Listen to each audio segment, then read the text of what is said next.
শ্ৰীমতী অজন্তা নেওগ ঈশ্বৰৰ নামত শপত লওঁ যে বিধিৰ দ্বাৰা স্থাপিত ভাৰতৰ সংবিধানৰ প্ৰতি মই প্ৰকৃত বিশ্বাস আৰু আনুগত্য পোষণ কৰিম।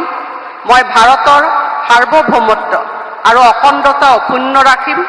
মই অসমৰ এগৰাকী মন্ত্ৰী হিচাপে মোৰ কৰ্তব্য বিশ্বস্ততাৰে আৰু শুদ্ধ অন্তঃকৰণেৰে সম্পাদন কৰিম আৰু মই ভয় বা পক্ষপাত অনুৰাগ বা বিদ্বেষ নোহোৱাকৈ সংবিধান আৰু আইন অনুসাৰে সকলো শ্ৰেণীৰ লোকৰ প্ৰতি ন্যায় আচৰণ কৰিম। মই